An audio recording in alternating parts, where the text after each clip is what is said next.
नमस्कार दोस्तों, मेरा नाम सचिन गुप्ता है। और जैसे कि मैंने आपको बोला था कि मैं इस चैनल पे रीजनिंग और मैथ पढ़ाऊंगा, तो मैंने रीजनिंग का एक चैप्टर पढ़ा दिया है फिलॉग। और आज मैं मैथ का कुछ सिलेबस बता देता हूं कि बैंक के मैथ में क्या सिलेबस होते हैं, और उसके बाद हम लोग एक चैप्टर पढ़ाना शुरू करेंगे। तो बैंक के क्वांटिटेटिव एप्टीट्यूड में मेनली कुछ इतने सारे चैप्टर्स होते हैं जिसमें मैक्सिमम वेटेज कैरी करता है हम लोग का डीआई, डेटा इंटरप्रिटेशन। और इस पर्टिकुलर सेक्शन से भी एक एक करके क्वेश्चंस आने के चांसेस रहते हैं, लेकिन मेन फोकस रहता है डेटा इंटरप्रिटेशन के ऊपर, मिसिंग नंबर के ऊपर, इनइक्वालिटी के ऊपर, सिंप्लीफिकेशन, अप्रोक्सीमेशन के ऊपर। तो हम लोग अब देखेंगे कि किस तरह से इजीएस्ट वे में हम लोग मैथ को कर सकते हैं, ताकि कम से कम समय में 20 मिनट का जो टाइम मिलता है हम लोग को फ्री में, 20 मिनट के अंदर में हम लोग मैक्सिमम क्वेश्चन कैसे कवर कर पाए वो हम लोग अब देखेंगे यहाँ पे करके। तो आज मैं आपको एक चैप्टर पढ़ाऊंगा जो कि है परसेंटेज। और परसेंटेज का वैल्यू बैंक के सेक्शन में, बैंक के एग्जाम में बहुत ज्यादा होता है। सिर्फ इस चैप्टर का, इसी चैप्टर के लिए नहीं, इसका काम डेटा इंटरप्रिटेशन में बहुत ज्यादा होता है। अगर परसेंटेज हम लोग अच्छे से जान जाए तो डेटा इंटरप्रिटेशन में हम लोग बहुत इजीली उस क्वेश्चन को सॉल्व कर पाएंगे, डेटा इंटरप्रिटेशन के क्वेश्चन को। तो मैं आज आपको थोड़ा परसेंटेज के बारे में बेसिक्स बताऊंगा। परसेंटेज होता क्या है, परसेंटेज में हम लोग कैसे क्वेश्चंस करते हैं, हल्का फुल्का बताऊंगा मैं आपको। तो मैं अभी परसेंटेज स्टार्ट करने जा रहा हूं।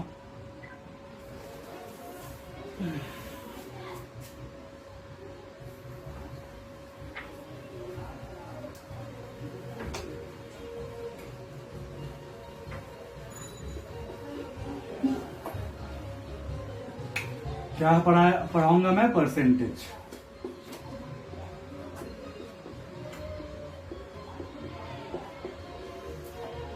परसेंटेज होता क्या है?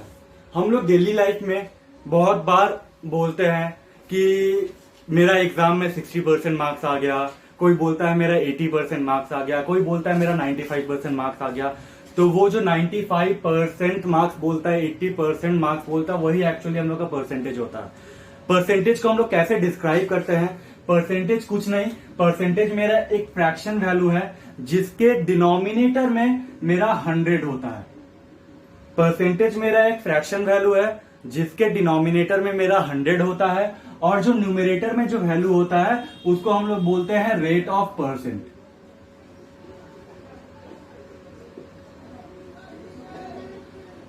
फ्रैक्शन वैल्यू होता है जिसके डिनोमिनेटर में 100 होता है, और न्यूमरेटर जो होता है उसको हम लोग बोलते हैं रेट ऑफ परसेंट। और परसेंटेज को हम लोग डिनोट कैसे करते हैं? परसेंटेज को हम लोग इस साइन से डिनोट करते हैं।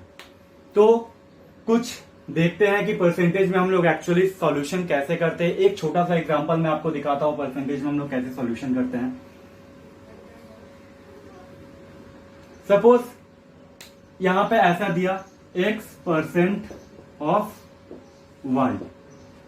ऑफ का मतलब सबको ही जानता है कि मल्टीप्लीकेशन होता है, और y और x और परसेंट का मतलब ये x हो गया मेरा रेट ऑफ परसेंट जो न्यूमरेटर में रहेगा, और परसेंट का मतलब डिवाइड में डिनोमिनेटर में 100। तो मेरा इसका वैल्यू क्या निकलेगा?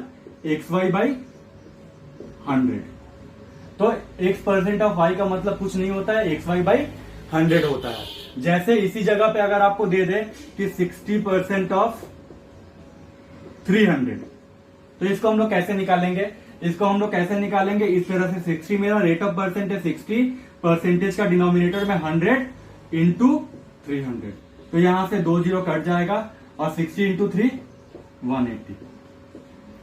तो ये मेरा आंसर निकल जाएगा। तो परसेंटेज में मेरा कुछ इस हिसाब से क्वेश्चन को हम लोग करते हैं, और इस तरह से परसेंटेज को हम लोग सॉल्व करते हैं।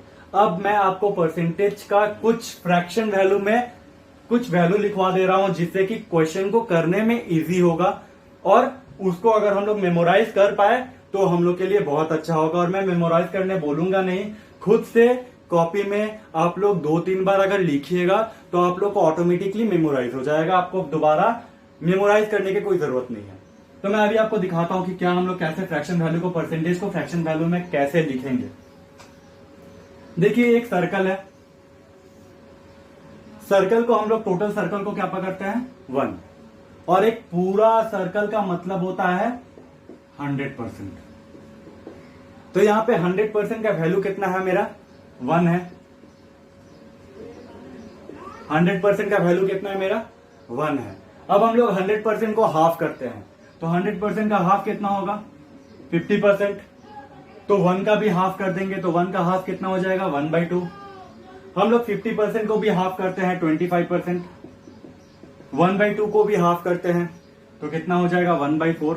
इसी हिसाब से 25% को हाफ करेंगे तो कितना होगा हम लोग का 12.5%। इसका मतलब क्या हो जाएगा, इसका भी हाफ होगा 1/8। और कम करेंगे तो 6.25% और 6 1/4% इक्वल टू इसका भी हाफ हो जाएगा 1/16। अब जैसे जैसे हम लोग इसका हाफ करते जाएंगे, इसका भी हाफ करेंगे तो और भी फ्रैक्शन वैल्यू इस सेक्शन में आएंगे। वो लोग आप खुद से कॉपी में करके निकालिएगा तो आपके लिए ज्यादा बेटर होगा। और भी कुछ है, जैसे 25% मतलब 1/4 होता है और 12.5% मतलब 1/8 होता है। तो 12.5% में अगर हम 3 मल्टीप्लाई करते हैं तो कितना होगा 37.5%। तो इसमें भी 3 मल्टीप्लाई करेंगे तो कितना हो जाएगा 3/8।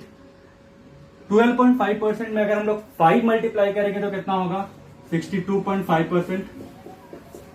तो इसमें भी 5 मल्टीप्लाई करेंगे तो कितना होगा 5/8। 12.5% में अगर हम लोग 7 मल्टीप्लाई करेंगे तो कितना होगा 87.5%। तो यहां पे भी 7 मल्टीप्लाई करेंगे तो कितना होगा 7/8। तो यहां मेरा 12.5% से हो गया यहां पे ये वाला। अब मैं इसको मिटा रहा हूं, इसके पहले अगर आप लोग स्क्रीनशॉट लेना चाहे तो ले सकते हैं। मैं अब मिटा रहा हूं क्योंकि मुझे और भी फ्रैक्शन वैल्यू बताना है। अब एक है मेरा 14 2/7%। इसका मतलब होता है 1/7। अब 14 2/7 को अगर हम लोग हाफ करेंगे तो कितना होगा 7 1/7%। इसको भी हाफ करेंगे तो कितना हो जाएगा 1/14। अब 7 1/7 में 3 मल्टीप्लाई करेंगे तो कितना हो जाएगा 21 3/7%। तो यहां भी 3 मल्टीप्लाई करेंगे तो कितना हो जाएगा 3/14। इसी हिसाब से 27 7 में मल्टीप्लाई करते जाएंगे 5 7 9, तो हम लोग का एक एक वैल्यू फ्रैक्शन में आता जाएगा। अब यहाँ पे 14 2/7 में अगर हम लोग 2 मल्टीप्लाई करेंगे तो क्या होगा 28 4/7%। तो यहां भी हम लोग को 2 मल्टीप्लाई करना पड़ेगा 2/7। इसमें 3 मल्टीप्लाई करेंगे तो क्या हो जाएगा हम लोग का 42 6/7%। इसका मतलब 3/7। इसमें 4 मल्टीप्लाई करते हैं तो क्या हो जाएगा 57 1/7%। तो यहां पे क्या हो जाएगा 4/7। इसी हिसाब से और 5 मल्टीप्लाई करेंगे 6 मल्टीप्लाई करेंगे तो यहां पे हम लोग का वैल्यू आते जाएगा फ्रैक्शन वैल्यू। और जितना ज्यादा से ज्यादा आप लोग फ्रैक्शन वैल्यू बना पाइएगा उतना ही आपके लिए अच्छा होगा, ताकि कभी कोई एग्जाम में अगर आपको ऐसा दे दे कि 51.7% ऑफ 700, तो ये आपको निकालने में तकलीफ नहीं होगी अगर आपको फ्रैक्शन वैल्यू पता हो तो। जस्ट 57 1/7 के जगह पे हम लोग 4/7 लिखेंगे इंटू 700 करेंगे तो यहां से हम लोग का 400 आंसर आ जाएगा। तो फ्रैक्शन वैल्यू का क्या इंपॉर्टेंस है आपको यहां दिख ही गया होगा। तो अगर हम लोग को फ्रैक्शन वैल्यू पता हो तो हम लोग इजीली कोई सम को कर सकते हैं जो दिखने में डिफिकल्ट लगता है, बट अगर आपको फ्रैक्शन वैल्यू याद हो तो वो आपके लिए बहुत ही इजी हो जाएगा। अभी मैं कुछ और फ्रैक्शन वैल्यू लिखा रहा हूं जिससे कि आप लोग को और आसानी हो समझने में। मैक्सिमम मैं सारा फ्रैक्शन वैल्यू कवर कर दे रहा हूं। अब इसको एक बार स्क्रीनशॉट ले लीजिए ताकि मैं इसको मिटा सकूं। चलिए मैं मिटा रहा हूं। अब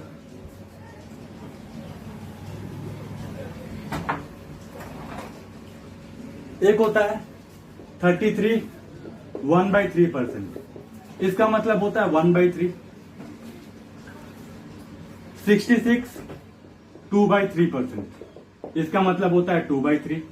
इसमें और 3 मल्टीप्लाई करेगा तो 100% हो जाएगा और उसका मतलब 3/3 का मतलब 1 हो जाएगा। और यहां पे मैं 9.09% और 9 1/11%। ये भी दिखे चाहे ये भी दिखे, इसका मतलब होता है 1/11। अब इसमें हम लोग 2 मल्टीप्लाई करते हैं तो कितना हो जाएगा 18.18%। इसका मतलब क्या हो जाएगा 2/11। अब इसमें आप मल्टीप्लाई कीजिए जाएगा, 3 मल्टीप्लाई कीजिएगा, 4 मल्टीप्लाई कीजिएगा, तो यहां भी 3 और 4 मल्टीप्लाई करके अलग से एक फ्रैक्शन वैल्यू का चार्ट बना लीजिएगा इसके रिस्पेक्ट में।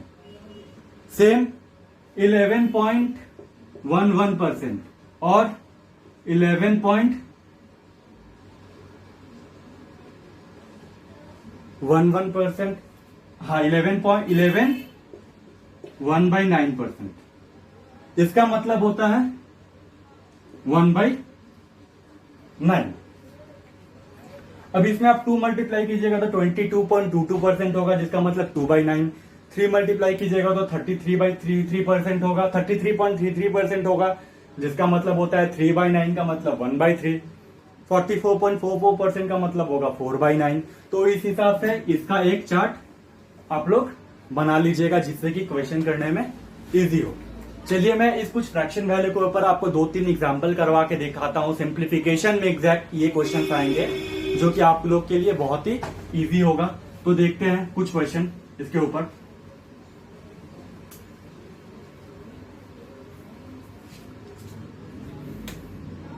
%, of 81 plus 62.5% of 512 equal to question mark. तो इसको हम लोग को देख के कितना डर लग रहा है कि 18.88% है, 62.5% है।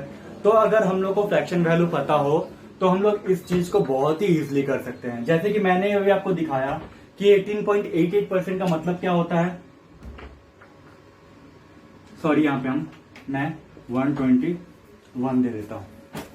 18.88% का मैंने क्या मतलब दिखाया आपको, 2/11 होगा इंटू 121 प्लस 62.5% मैंने क्या दिखाया आपको, 5/8 होगा इंटू 512।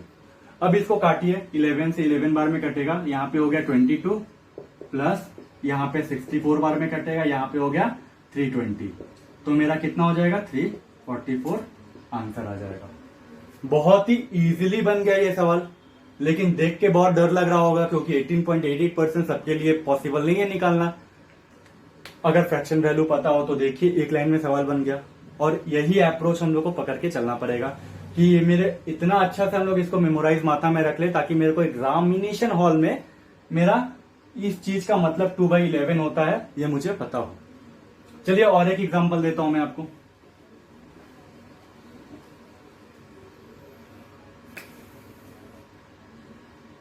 %33.33% of 990 plus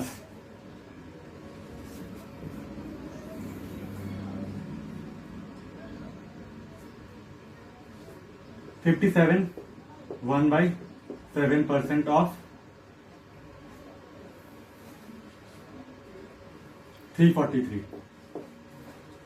इसको हम लोग कैसे करेंगे, देखिए देख के बहुत डर लग रहा होगा, लेकिन इसको करने का भी तरीका बहुत इजी है। 33.33 का मतलब होता है 1/3 ऑफ 990 प्लस 57 1/7 का मतलब होता है 4/7 ऑफ 343। अब इसको काट लीजिए, यहाँ पे 330 मतलब 330 प्लस इसे काटिए 49 इंटू 4 करेंगे तो कितना हो जाएगा, 9 4 जा 36 का 6 और 4 4 जा 16 और 19 196। तो इसको ऐड करेंगे कितना 6 2 5, तो ये मेरा आंसर हो जाएगा 526। तो मैंने आपको फ्रैक्शन वैल्यू के ऊपर 2 एग्जांपल दिखाया। अब हम लोग परसेंटेज के कुछ डिफरेंट सम्स करेंगे और उसको शॉर्ट तरीके में करने से जानेंगे और उसका बेसिक भी जानने का हम लोग कोशिश करेंगे कि बेसिक से कैसे करते हैं। तो मैं मिटा रहा हूं इसको।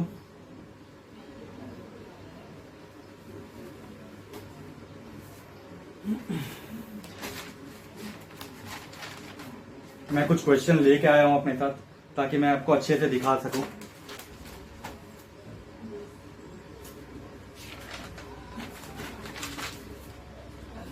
जैसे कि एक क्वेश्चन देता है कि 60 kg is what percent of 240 kg। 60 kg is what percent of 240 kg। तो इसको हम लोग कैसे निकालेंगे? कुछ नहीं करना है, बोल रहा है 60 kg is what percent of 240 kg, मतलब 240 kg का कितना परसेंट मेरा 60 kg है।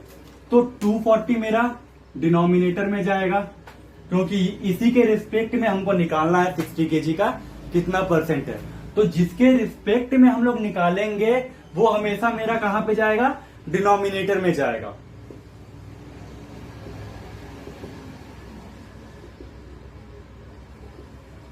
जिसके रिस्पेक्ट में निकालेंगे वो हम लोग का डिनोमिनेटर में जाएगा, और जिसके लिए निकालेंगे वो मेरा कहां जाएगा? न्यूमरेटर में जाएगा।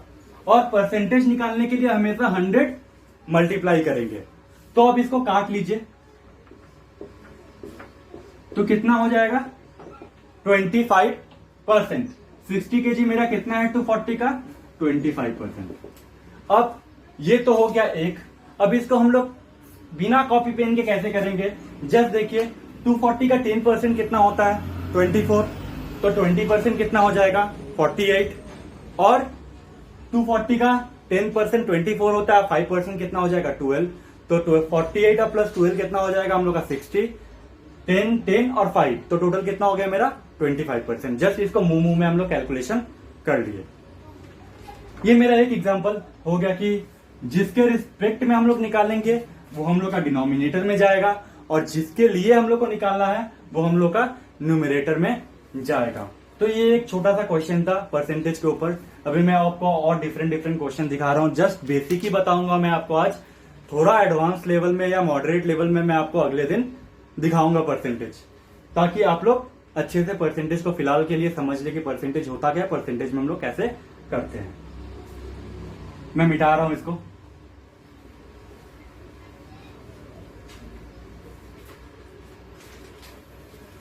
अब एक क्वेश्चन है कि अगर कोई नंबर किसी एक परसेंट से इंक्रीज या डिक्रीज होता है, तो इंक्रीज या डिक्रीज होने के बाद जो नया नंबर बनेगा वो नया नंबर मेरा क्या होगा?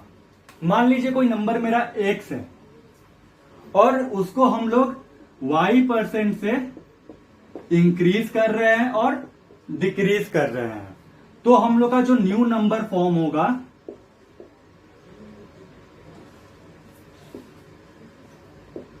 वो क्या होगा? वो हम लोग को निकालना है। तो वो हम लोग कैसे निकालेंगे? उसका एक फॉर्मूला मैं आपको दिखा देता हूं। वो फॉर्मूला अगर आपको दिमाग में याद रहा तो एग्जाम हॉल में बहुत जल्दी बन जाएगा, अदरवाइज मैं आपको नॉर्मल ऐसे ही कैसे कैलकुलेशन करना है वो भी बता देता हूं। तो फॉर्मूला आप लिख लीजिए। फॉर्मूला क्या हो जाएगा? 100 plus for increase minus for decrease, y मेरा कितना परसेंट से इंक्रीज डिक्रीज हुआ वो वाला है, डिवाइडेड बाई 100 इंटू एक्स। तो ये मेरा न्यू नंबर फॉर्म हो जाएगा। इसके ऊपर एक एग्जांपल देखते हैं कि इसको मैं एक बार मिटा रहा हूं, आप लोग एक बार इसको लिख लीजिए अपने कॉपी में। अब मैं इसको मिटा रहा हूं। क्वेश्चन है the monthly income of a person is 8,000.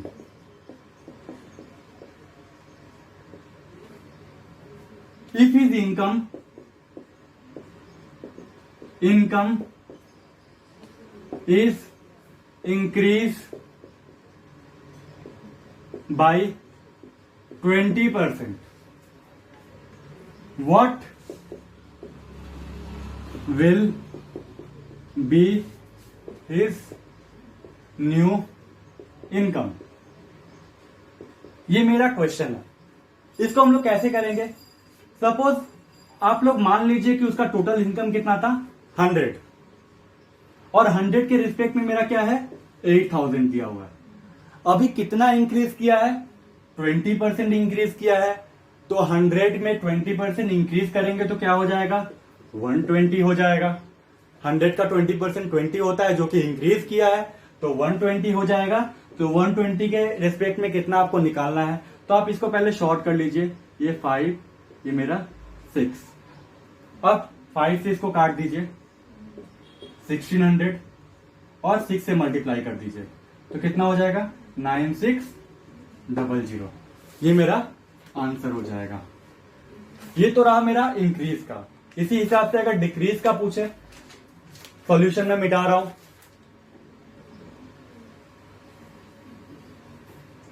इसी तरह हम लोग डिक्रीज का पूछे, यहां पे मैं डिक्रीज लिख देता हूं सिर्फ। तो क्या होगा, सेम 100 पकड़ते हैं हम लोग, 100 के रिस्पेक्ट में क्या हो जाएगा, 8000। तो डिक्रीज कितना हुआ, 20%, मतलब 100 का 20% 20 हुआ, जो कि डिक्रीज होगा तो कितना हो जाएगा, 80 के रिस्पेक्ट में मेरा कितना आंसर होगा। तो इसको हम लोग काट लेते हैं, 5 4, इसे काटे 1600 इंटू 4, तो 6400 मेरा आंसर हो जाएगा। उसका न्यू सैलरी मेरा क्या होगा, 6400। ये मेरा एक हुआ, एक टाइप हुआ कि इस टाइप के क्वेश्चन आते हैं। ये आपके CHSL या MTS में इस टाइप के क्वेश्चन आपको देखने मिलेंगे। और बैंक के क्लैरिकल लेवल में पेपर थोड़ा अगर इजी हो तो आपको ये क्वेश्चन मिल जाएगा देखने के लिए। बस ये बेसिक है जानने के लिए कि परसेंटेज हम लोग कैसे करते हैं। अब इसके बाद नया मैं दिखा रहा हूं एक और टाइप।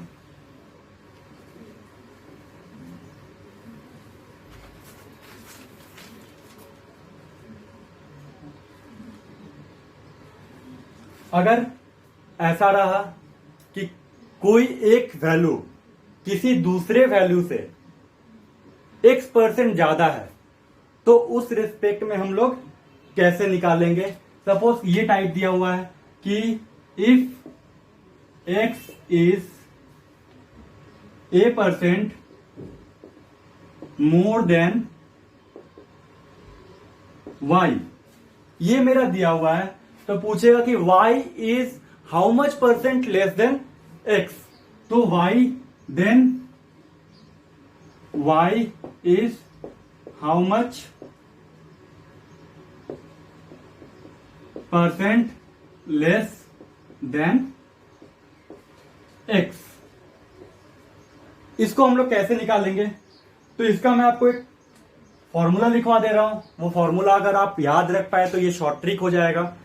तो इसका फॉर्मूला क्या हो जाएगा, जो इनकम ज्यादा है वो a बाई, नीचे में क्या होगा 100 प्लस a इंटू 100, ये मेरा परसेंट होगा कि y is how much % less than x, ये मेरा हो जाएगा। और अगर यही पूछे कि if x is a% less than y, then y is how much % more than x। इस रेस्पेक्ट में हम लोग कैसे करेंगे, कुछ नहीं करना है, सेम चीज रहेगा। यहां पे a रहेगा, नीचे में सिर्फ माइनस हो जाएगा 100 माइनस a इंटू 100%। ये हम लोग का इस केस में ये हो जाएगा। ये तो मैंने फॉर्मूला लिखवा दिया, अगर आपको याद रहा तो आप एक लाइन में इसको कर सकते हैं। बट अगर इसके ऊपर एक एग्जांपल देखते हैं और इस फॉर्मूला के बिना हम लोग उसको कैसे कर सकेंगे वो हम लोग देखते हैं।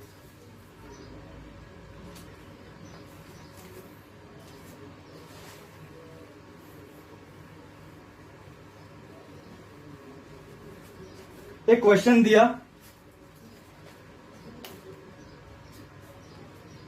कि इफ Ravi income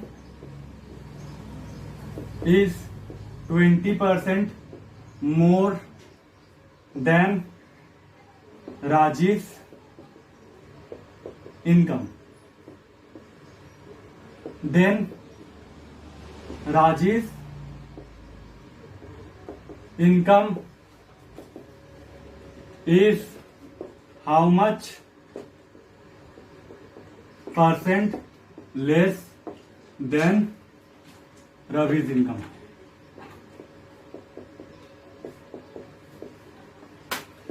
ये क्वेश्चन दिया हुआ है, तो क्या बोल रहे हैं रवि का इनकम कितना ज्यादा राजीव से 20%। तो इसको पहले हम लोग नॉर्मल तरीके से निकालते हैं। 20% है तो कैसे निकालेंगे हम लोग, 20 बाई में 100 प्लस 20 इंटू 100। तो ये तो मेरा क्या हो गया 20 बाई 120 इंटू 100 माने 5, यहाँ पे 6, यहाँ पे 3, यहाँ पे 10 माने 50 बाई 3%। ये तो उस फॉर्मूला से हम लोग का निकल गया। और 16/3%, ये तो हम लोग का उस फॉर्मूला से निकल गया। अब इसको हम लोग ऐसे नॉर्मली कैसे करेंगे वो हम लोग एक बार देख लेते हैं। आप इस सॉल्यूशन को लिख लीजिए एक बार। अब हम लोग चलते हैं कि नॉर्मल ऐसे कैसे करेंगे इसको। जैसे कि जो मेरा अप्रोच है, जिस तरह से मैं करता हूं, यहां पे क्या दिया हुआ है कि रवि का इनकम कितना है, 20% ज्यादा है, तो राजीव है यहां पे और रवि है यहां पे। राजीव का इनकम कितना है 100, तो रवि का इनकम कितना होगा 20% ज्यादा, मतलब 120। इसका मतलब यहां पे इसको काट के छोटा कर लेते हैं, 5 और 6। तो यहां पे पूछा क्या है कि राजीव का इनकम रवि से कितना कम है। तो कितना कम है, 1 कम है। किसके रिस्पेक्ट में, तो रवि के रिस्पेक्ट में। तो जो जिसके रिस्पेक्ट में निकालना होगा, मैंने बताया था कि वो डिनोमिनेटर में आएगा। तो रवि के रिस्पेक्ट में इंटू 100, तो यहाँ पे 3, यहाँ पे 50। तो ये कितना हो गया मेरा 50/3%। यहाँ पे मेरा आंसर आ गया। तो ये एक टाइप हो गया। और एक टाइप है इसी का, अगर यहाँ पे लेस देन दिया रहा तो कैसे करेंगे। सेम प्रोसेस है, सेम तरीका से करना है। यहां पे अगर 20% लेस दिया हो और यहां पे मोर दिया हो, तब कैसे निकलेगा। तो रवि का इनकम क्या बोल रहा है, राजीव का इनकम से क्या है 20% कम है। तो यहां पे हम लोग लिख लेते हैं राजीव और यहां पे रवि। तो राजीव का इनकम अगर 100 है तो 20% रवि का इनकम कम है। इसका मतलब रवि का इनकम कितना होगा 80। अब इसको थोड़ा शॉर्ट कर लेते हैं, 5, 4। अब बोल रहा है क्या कि Rajeev income is how much percent more than Ravi's income. कितना ज्यादा है, 1 ज्यादा है। किसके रिस्पेक्ट में पूछा है, रविज इनकम के रिस्पेक्ट में पूछा है। तो रवि का इनकम कितना है 4 इंटू 100। तो यहां पे कितना हो गया 25%। मेरा ज्यादा है राजीव का इनकम रवि से। तो आज के लिए इतना ही। नेक्स्ट है मैं कुछ मॉडरेट लेवल के क्वेश्चंस और मॉडरेट लेवल के टेक्निक लेके आऊंगा और थोड़ा डिफिकल्ट क्वेश्चन करेंगे। फिलहाल के लिए मैं बेसिक बताया हूं, इसको आप लोग अच्छे से कीजिए ताकि आपका परसेंटेज थोड़ा क्लियर हो जाए, जिसके बाद आपको नेक्स्ट सेक्शन करने में तकलीफ ना हो। शुक्रिया, धन्यवाद। अगर आपको ये चैप्टर पसंद आया हो तो कृपया इस चैनल को लाइक कीजिए, सब्सक्राइब कीजिए और ज्यादा से ज्यादा फैलाइए ताकि मेरा पढ़ाया हुआ चीज ज्यादा से ज्यादा लोगों तक पहुंच पाए। शुक्रिया, धन्यवाद।